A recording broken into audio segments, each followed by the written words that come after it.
Hey guys, it's Dr. Mona, and this week's YouTube video is all on skincare. So I just wanted to take a video and kind of give you some tips that I really swear by that really help me, that you can just incorporate into your daily skincare routine, no matter what your routine is. So these are less tips and I'd say more rules that I live by. So the first one, let's talk about sunscreen. It always comes back to sunscreen because I'm sunscreen obsessed, but you should be too. Not only will it help prevent fine lines, wrinkles, hyperpigmentation, melasma, it's also going to prevent skin cancer. That's the most important. No matter what angle you look at it, sunscreen is always the right choice. I just want to quickly go over the two different types of sunscreen. There is chemical and physical. The physical usually contains zinc oxide. This can sometimes give you that chalky white look, which is why a lot of people like to use chemical.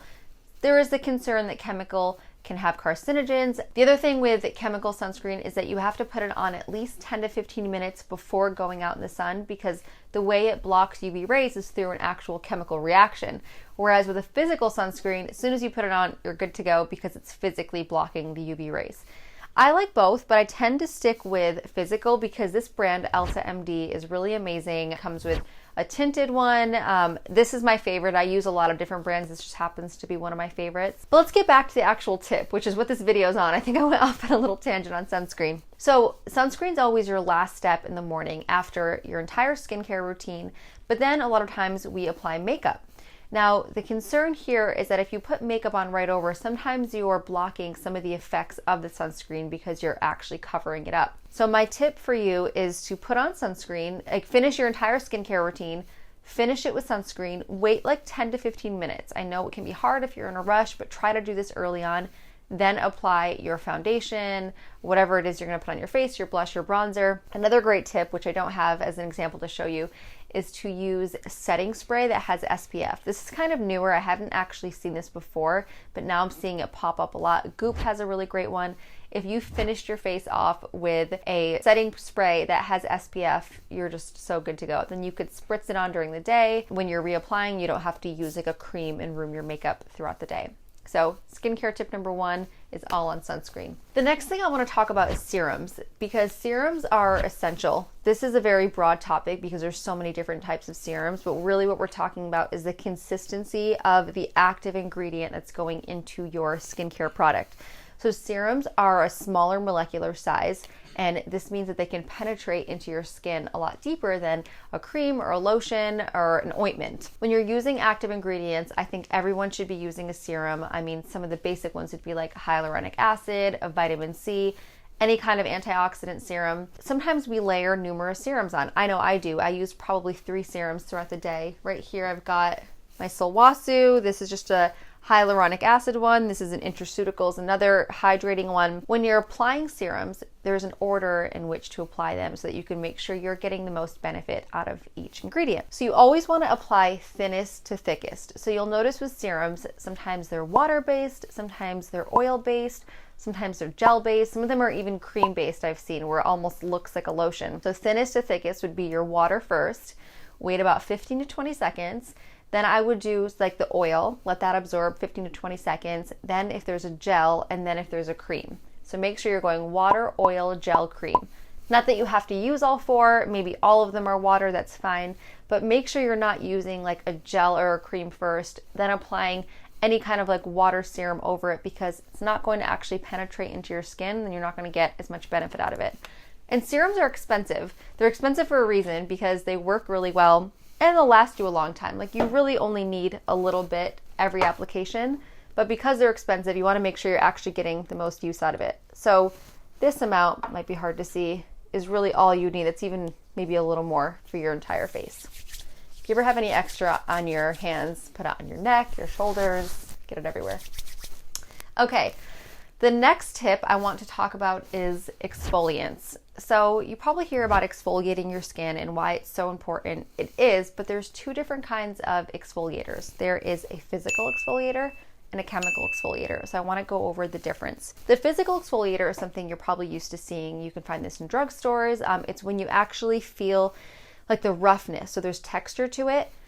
This is actually going to get the outer layer of dead skin cells off your face. Sometimes we think that if something doesn't hurt or if we don't feel it, it's not effective. That's not true. In fact, nothing should ever be uncomfortable or painful, at least something you're doing at home.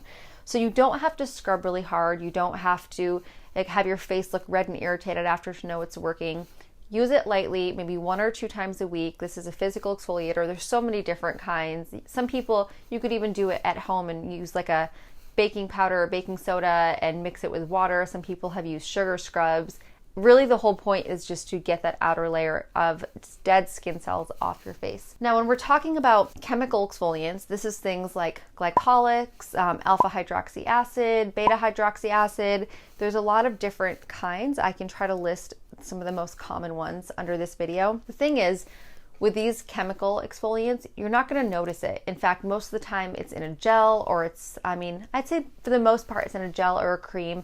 This is when it's a really active ingredient going on your skin. You're not going to feel it, but that doesn't mean that it's not strong. In fact, a chemical exfoliant is much more effective than a physical exfoliant because this is actually going into your skin. It's affecting your skin cells. It's affecting deeper layers. So you have to be careful with using a physical exfoliant and a chemical at the same time. Definitely don't use them on the same day. A physical, when you're actually feeling the roughness, I would say use this maybe twice a week. For the most part, everyone's different. I'm just generally speaking. Use this twice a week and do not use this on the same days. I'd even try to give a day or 2 in between. So maybe this is 2 or 3 times a week. This is twice a week. Find out what works for you, but just don't combine them. I've found that it can make your skin really irritated. It's happened to me. Obviously, if you're under the care of a dermatologist, they tell you differently, that's different, but this is just generally speaking. My last tip is what I like to call effortless skincare. So whenever there's something you can throw on or just do that will help your skin, when it's effortless, do it. It's all these little moments in between that really give your skin that like extra boost and love. So one of my favorite things is a sleep mask. There's so many different kinds, but if you can do something to your skin while you're sleeping and you have to do nothing but sleep, it's kind of genius. There's creamy sleep masks, there's gel masks. I even like SkinCeuticals makes a really amazing B5 gel mask, and it's clear. Sometimes I've worn this on airplanes, which is so genius because the air is so dry and you don't come out flaking. Your skin looks amazing after. You can just rinse it off, or if you sleep with it and you rinse it off in the morning, it's just like washing your face. There's not really anything to rinse off. Whenever you can do masks, I know sheet masks are a big thing right now. Sometimes they can get a little bit drippy, which can be a little messy if you're trying to, get ready for the day or do whatever you have to do around the house. Silwasu actually makes a really amazing creamy mask. It's like their ginseng creamy mask, and it's got this protective layer on the outside. It feels incredible on your skin, and it's so secure that you could like run around, you can do your hair, you could brush your teeth, and it's not going anywhere. And when you take it off, that's basically your day cream. So there's nothing else you have to do. So that's a really cool one to check out. Overall, just a big fan of masks, sheet masks, sleeping masks, anything that I can do that I don't really have to put that much time into is a really great tip. Those are my 4 tips. I hope that wasn't too complicated or maybe too simple. Let me know what you thought about this video. Please like, comment, and subscribe. If you like more skincare tips like this, I can definitely start doing more of these. And I will see you guys next week.